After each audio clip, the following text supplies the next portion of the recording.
Hope everyone's doing well in this quarantine. I have a unique recipe today with me. I call it the chicken corona. Chicken coriander.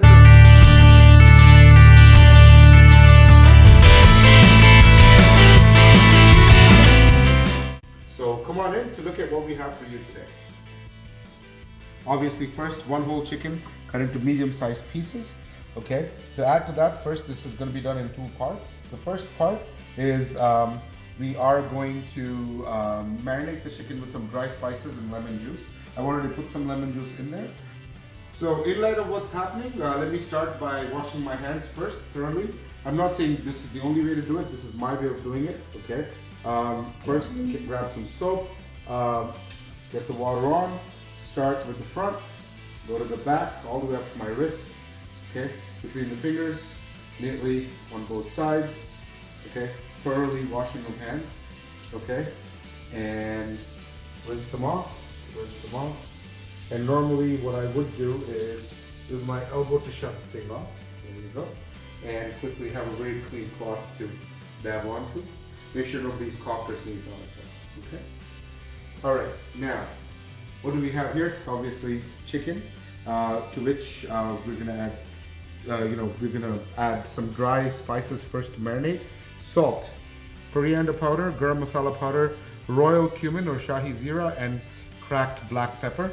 And I've already put about, if you could see this, about 3 spoons or 4 spoons of lemon juice already, just so that, the chicken, gets to soak up some tang. So a lot of vitamin C, basically. There's also a very famous anti-flu shot that people usually take, and it's a very good remedy that's known to fight off the flu or help you. I'm not saying there's a cure for coronavirus, because there isn't. People are trying, folks. Please don't conform to any online mongering and stuff like that, okay? Very aromatically, just kind of marinating my chicken. One thing is there's some misconceptions that is holding the breath for 10 seconds and you're not having discomfort means that you don't have corona. That's not true. I know people who are COVID positive and they can hold their breath for a minute, no problem, and they're young. I know people who are not positive, they're 70 years old and can't hold it for more than 5 seconds. So that's one tip for you. As we go along today, I'll be adding more knowledge with the coronavirus. I have had experience dealing with a local epidemic, not a pandemic. This was when the dengue fever outbreak happened in Tanzania. I was one of the residents there, and I can tell you in a span of 24 hours, I saw about 1,200 patients, no exaggeration, every 90 seconds. Anyone who had even flu or even malaria-like symptoms thought they had dengue fever, and it was very challenging and a trying time because it was a low-resource setting. Similar problem here. Stay safe, stay indoors for some time. I have been locked. I haven't even ventured out for groceries. I've had everything brought to me. So please, let's contain this so everybody can get back to normal lives. Now, to add to the chicken, I'll be adding some yogurt. Okay, it's a very hearty dish. It can be as rich as you want it to be. It can be as healthy as you want it to be. So here, some nice yogurt. 1, 2, 3, and 4. There you go. Add a little more for good luck. There you go. Yeah. Once you add that, obviously, goes without saying, please mix it up a little bit. Okay. It's a very simple thing. I'm not going to use any turmeric or red chili powder as the norm goes in this particular gravy, okay? But you'll see it'll come out beautifully. It's more of a creamier version, but I will spice it up by adding green chili. I don't know if you know that cayenne pepper is actually one of the agents that's used to boost your immune system. So one tip I can have when it comes to the coronavirus or beating any virus is take care of your immunity. You know, people that are vulnerable have weaker immunities, and one of the ways you can take care of your immunity is basically by through natural diet and vitamin C supplements. Okay. Now, what do you need to make the masala paste for this? Very simple. In this, I have my dry ingredients, which include about 10 to 15 cashew nuts, dry red chilies. This is known as javitri or mace leaves, and I have a few fennel seeds. There you go, that's one. You have chopped ginger, okay, a good 1.5 thumbs or like almost 2 centimeters worth. I have about 7 or 8 pods of garlic and 3 fresh green chilies and a bunch of coriander. Note I have the stems on. There you go. Along with that, 1 tomato chopped and 3 small sized onions sliced. I'm gonna finish slicing these up, and one good thing is if you can always slice as evenly as possible. Don't hold something like this, you can chop your finger off. Always hold with your knuckles sticking out. There you go. That's a good way to chop an onion. Alright, so first things first, heat up a nice non-stick wok. Okay, add 1 inch cube of butter, and just so the butter doesn't burn, I'm going to add a neutral oil. Okay, you'll see the butter slowly starting to melt off. The good thing is to take it and coat it on all sides of the pan. Now the butter burns very easily, so I always add about 3 tablespoons of oil roughly. There you go.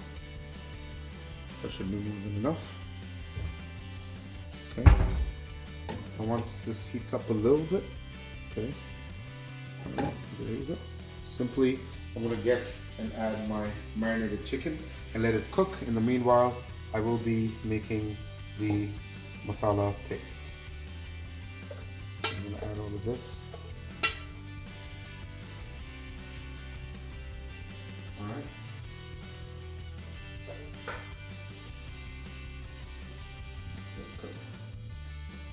Now in a separate pan, start to make the masala that goes into this. So just add a little bit of oil, not too much, about 2 tablespoons.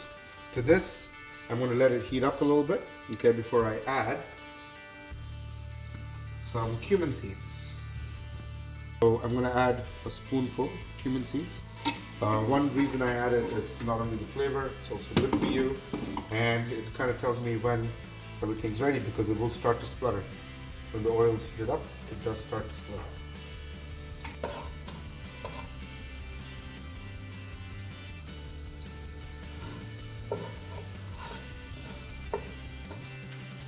So when the oil has spluttered, add your onions. There you go. And start sauteing them. First thing you do to this is you have to add a little bit of salt to the onions to bring the moisture out. So, and then we add the rest of the spices, but let me just add a little bit of salt to this.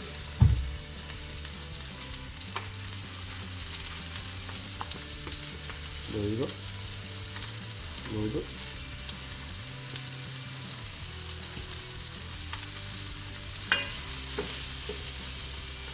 Let them turn translucent before you add the other stuff. Not golden brown, translucent.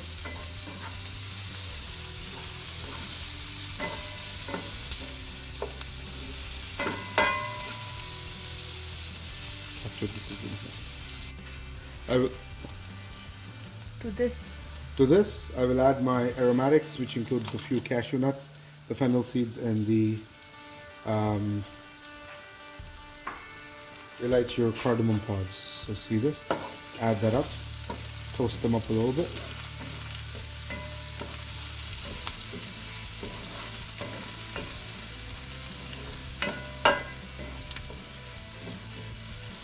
Right, once this has come down to a beautiful golden hue, last thing left to do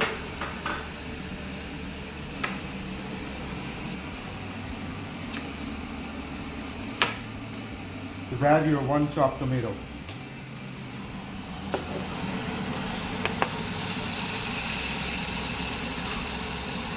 Let the tomato soften up a little bit.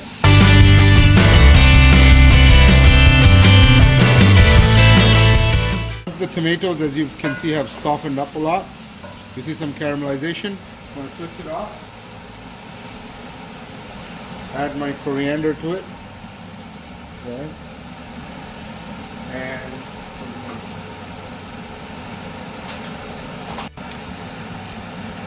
just plucking a complete bunch of mint. Again, mint is generally very good for intestinal parasites, but I guess add that in. I'm just holding up the major stems, but everything else goes in. Just take the major stems out. And there you go, coriander and mint. And now the heat is on off, it's switched off. Just once you do this, you're going to be grinding this to a smooth paste.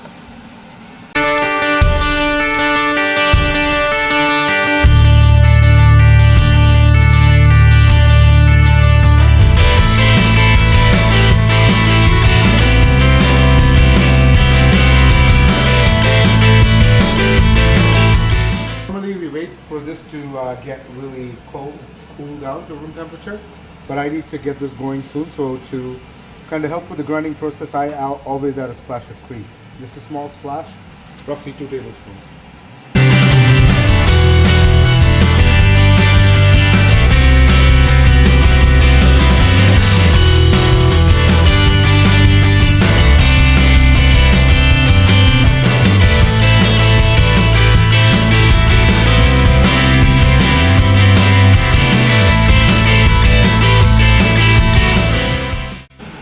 So, smells delicious, smooth paste.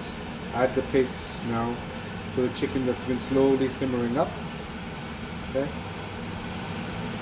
I am now going to take some water and kind of clean it out and add it.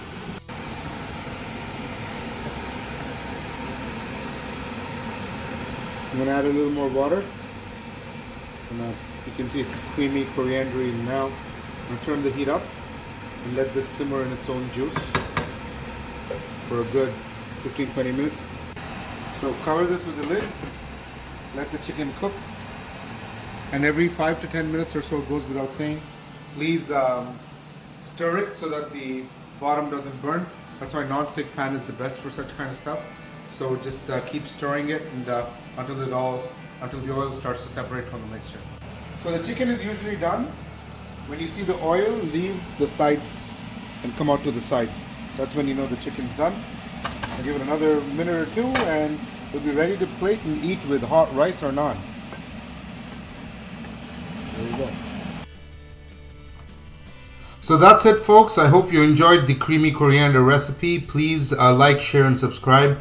And if there's any other requests, please feel free to comment. Any suggestions, I hope to hear from you soon. Enjoy the recipe.